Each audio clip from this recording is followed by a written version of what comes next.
Depois do acidente com o MD-11 da UPS, como de costume, eu li muitas bobagens sobre especialmente o modelo em si, não somente a questão do acidente. Hoje eu quero te contar um resumo de como que foi a história justamente do MD-11 aqui no Brasil, em especial com a Varig, a VASP e a TAM. Sim, as três companhias aéreas lá do comecinho do século voaram o icônico modelo, cada uma em uma fase específica da sua história. Impossível não começar falando logo de quem da Varig, que em 1991 recebia os então modernos MD-11 Victor Oscar Papa e Victor Oscar Quebec e começaram a voar nas rotas de São Paulo e Rio de Janeiro para Paris e Amsterdã, também com bastante propaganda em revista, afinal de contas não tinha internet naquela época, né? Tinha que mostrar o brinquedo novo e todo mundo gostou, afinal de contas também era uma atualização já importante para os antigos DC-10 e muito cansados, diga-se de passagem. Ao longo do tempo foram chegando outras unidades, totalizando 6 MD-11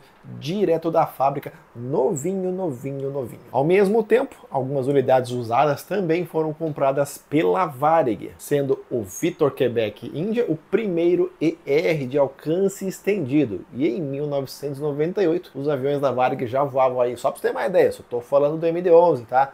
Buenos Aires, Nova York, Paris, Amsterdã, Frankfurt, Londres, Milão, Roma, Joanesburgo, Bangkok e Hong Kong. Esses últimos dois com escala, afinal de contas não tem como voar do Brasil direto para Tailândia ou Hong Kong, fazia uma escala ali no meio. Era aquela época de ouro da aviação, ouro para quem tinha dinheiro. Em 1999 chegaram mais alguns, totalizando 15 aviões na frota da Varig e com mais aviões, novas rotas, claro, que foram abertas.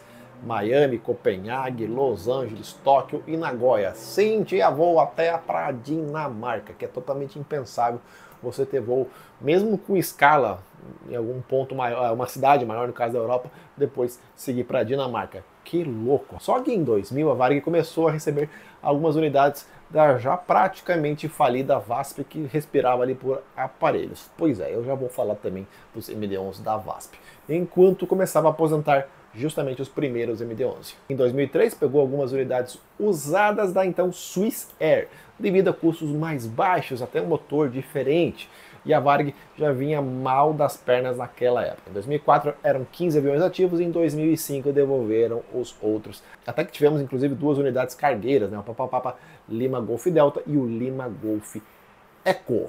Foram diversas configurações internas dos MD-11, mas sempre com muito estilo. Era primeira classe, executiva e econômica. O mais denso tinha 293 assentos. Sim, acredite. Primeira classe, 16, executiva, 56 assentos e econômica, 221. Cara, é impensável nos dias de hoje. O mais confortável, 241 assentos. Pois é, na primeira classe eram 12 assentos, na configuração 1, 2, 1. Na executiva, 49 assentos, 2, 3, 2, isso na fila. E na econômica, apenas na econômica, 180 assentos. Claro que não se compara, né? Mas só para você ter uma noção, um A321 hoje da Latam pode levar 224 assentos. É, bichão.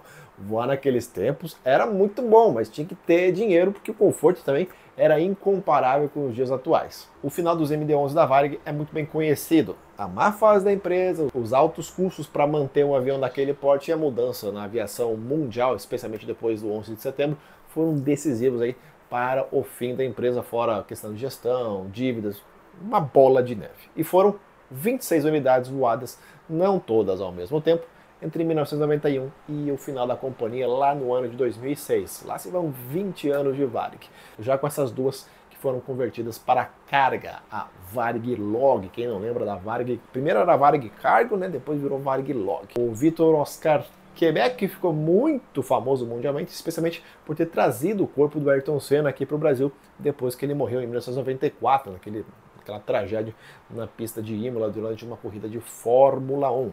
Já o Victor Papa é aquele da Copa do Mundo de 1998.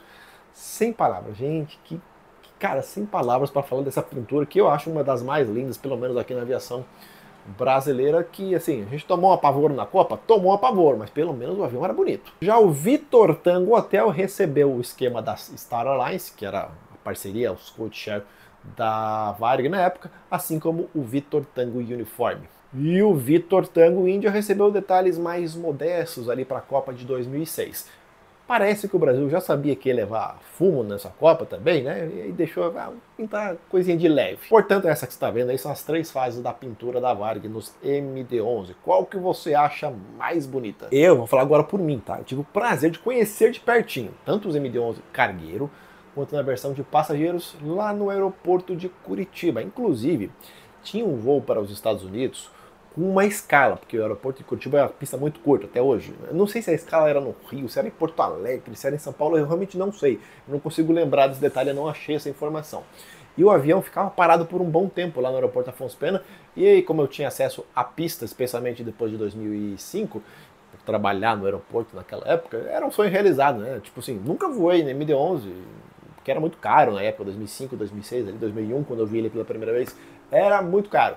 Mas pelo menos eu conheci por dentro e por fora esse jato maravilhoso. Eu acho um dos mais lindos. Agora, coloca uma foto aí de 2001, alerta de foto de baixa qualidade, ainda nas câmeras analógicas. Essa pessoa aqui, ó, debaixo do Vitor Papa Oscar. Rapaz, eu era um moleque feliz, mas muito feliz naquela época. Eu era muito mais doido por aviação do que eu gosto hoje, né? São outros tempos de aviação. Tudo era mais difícil para conseguir naquela época, então poder conhecer uma aeronave dessa de perto era uma maravilha. Bom, em resumo, essa é a história, no caso, dos MD-11 da Varig. Agora vamos falar, claro, das outras empresas. E na VASP, como é que foi? Foi um pouco mais difícil. Esse, por exemplo, eu nem cheguei a ver, nem de perto, nem de longe, nem de nenhum lugar.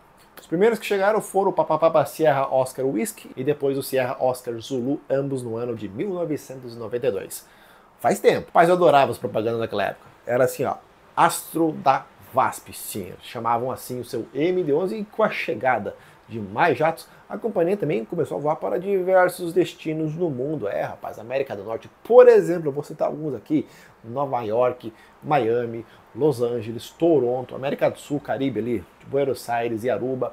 Sim, a VASP também chegou a voar para a Ásia, como Seul na Coreia do Sul e Osaka no Japão, mas também com escala ali nos Estados Unidos. E Europa voava para Atenas, Zurique, Frankfurt, Madrid, Barcelona e Bruxelas. Sim, tinha voo até para Bruxelas. Algumas dessas rotas voavam ou do aeroporto de Galeão ou de Guarulhos e paravam ali em Recife e Salvador antes de seguir para a Europa e Estados Unidos. Também é bem impensável nos dias de hoje, né? O povo quer voo direto, sair de Guarulhos, parar em outro lugar para depois seguir, é meio impensável, apesar que a TAP agora abriu, né? A TAP abriu uma Curitiba, Rio, Lisboa. Se eu esqueci algum destino, deixa aqui nos comentários, mas acho que são esses os destinos internacionais com o MD-11 que a VASP operou. Ela também chegou a pretender, né, voar para Hong Kong, Taipei, Taiwan, Manila nas Filipinas, Tóquio no Japão, Milão na Itália, Paris e Amsterdã, mas nunca saíram do papel. Olha só como era diferente a aviação nos anos 90. Pois é, naqueles tempos o brasileiro podia voar, por exemplo, para o outro lado do mundo sem precisar trocar de avião. Tanto pela VASP quanto pela Varig. Eram duas opções, olha só. E hoje em dia são extremamente limitadas essas opções, sendo normalmente necessária uma conexão e não apenas uma escala. A Air China ainda tem um voo, né, que até abriu não faz muito tempo, de São Paulo para Beijing e faz ali uma escala em Madrid. Escala é quando você não desce do avião, beleza? Conexão é quando você desce do avião, tem que esperar uma outra aeronave. Pois é, só que a festa na VASP durou pouco tempo. Já em 1998 a empresa não tinha dinheiro para pagar o aluguel, depois pagou um pouco, mas ficou aquela confusão. Quem trabalhava na VASP nessa época, eu garanto que não tem lá muitas saudades da companhia. O que aconteceu? Os aviões começaram a ser devolvidos até o último em 2001, Sierra Papa Delta e o Sierra Fox Alpha. Um total de 10 aeronaves que a VASP voou. A companhia tinha duas opções de configurações dos MD-11, 325 assentos, 10 de primeira classe, 21 de executiva e 294 de econômica, e 293 assentos, sendo 16 de primeira classe, 56 de executiva e 221 de econômica. Ou seja, o mais confortável da VASP era o mais apertado da Varig, só para você ter a noção. Aí você já tira como base por que todo mundo gostava muito mais da Varig do que da VASP em relação a serviço. Eu não estou falando em relação ao que acontecia nos bastidores, mas em relação a serviço. E veja que Varig e VASP mantinham primeira classe nos seus aviões. E hoje em dia, sequer existe primeira classe em companhia aérea brasileira. Questão mercadológica, beleza? Mercadológica. A vantagem é que hoje em dia também os preços são bem mais atrativos para conseguir voar. Colocaram mais pessoas? Sim, colocaram mais pessoas nos aviões, só que assim, por exemplo, eu tenho condição de fazer uma viagem pelo menos uma vez por ano ali para a Europa, tal, América do Sul, América Central, é muito mais barato você voar. Eu tenho saudades dos aviões da época, dos preços eu não tenho não. E sim, meus amigos, a TAM voou alguns MD-11 na chamada Operação Tapa Buraco. Foram 3 unidades, o Papatango, Mike Sierra Hotel, Mike Sierra Índia e Mike Sierra Juliette, todos recebidos em 2007, enquanto a TAM aguardava a chegada dos 777-300, que só chegariam os primeiros do ano de 2008. Sim, gente, estou falando TAM porque era TAM, não era Latam na época ainda. Porque com o fim da Varig, ficou justamente um buraco na oferta de companhias aéreas brasileiras para voos internacionais de longa distância. A TAM tinha apenas os A330, mas faltava avião para atender a demanda naquele momento. Resultado, manda os MD-11 para cá. É o mesmo caso que ela também recebeu 2 unidades do, vamos chamar assim, exótico A340-500. É um modelo raro, caro e impensável de voar no Brasil até naquela época, mas a TAM trouxe para suprir a demanda e deu tudo certo. Só que no caso da TAM, dos MD-11, a banca ofereceu ali um bom preço, um preço atrativo, enquanto ela demorava para entregar o seu jato, ela falou, não, pega esses MD-11 aqui, é baratinho, e a TAM falou, ah, então me dá. E tem uma curiosidade, o Mike Sierra Juliette também voou pela Varig, como Victor Quebec X-Ray, e na VASP como Sierra Fox Delta, sendo o único dos MD-11 que voam nas 3 companhias aéreas aqui brasileiras, ou seja, voou por todas as 3 grandes companhias da época. Na Latam, voava principalmente entre São Paulo e Paris e também São Paulo e Milão, rotas que ainda existem na atual malha da Latam. Também chegou a voar esporadicamente em outros trechos operados pela TAM na época, inclusive aqui na América do Sul, ou seja, você podia voar MD-11 aqui na América do Sul. A vida dos MD-11 na TAM foi literalmente bem curta, mas bem curta. Quando chegou o Papatango Mike Uniform Alpha 777-300, o MSI foi embora e em pouco mais de um ano já não tinha MD-11 na TAM.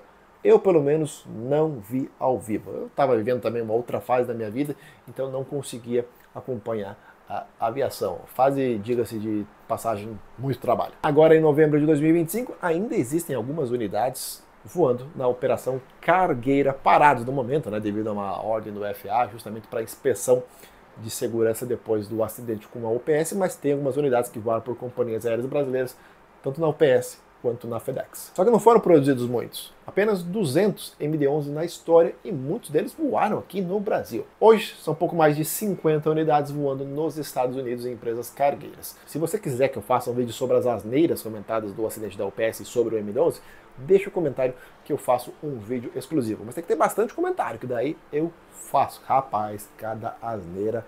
Agora é o seguinte, conta pra mim, você também acha que o MD-11 é uma das aeronaves mais lindas do mundo? Eu acho, assim, como o Tupolev 154. Isso na minha opinião. Ela vai parar de voar em menos de uma década? Isso é quase certo. Se você não viu, você ainda vai ter oportunidade de ver na versão cargueira pelo mundo. Agora, se não voar, vai ser triste. E aproveitando o finalzinho do vídeo, falar das minhas viagens em grupos que eu estou realizando. Tem viagem aí já com grupos para a América do Sul aqui, fazer o roteiro clássico andino, China, se você quiser viajar para a China tem, para a Rússia tem, para o Irã tem também para onde, rapaz? Esqueci. Ah, tem para a Turquia, rapaz, tem para a Turquia. E eu estou para abrir novos grupos agora para o comecinho de 2026 ao longo do ano que vem, beleza? Se você quiser se juntar a esse grupo, escreva-me tanto no WhatsApp quanto no Instagram e aquela coisa toda. Se você gosta do canal, já sabe, like, inscreva-se e até a próxima. Tchau!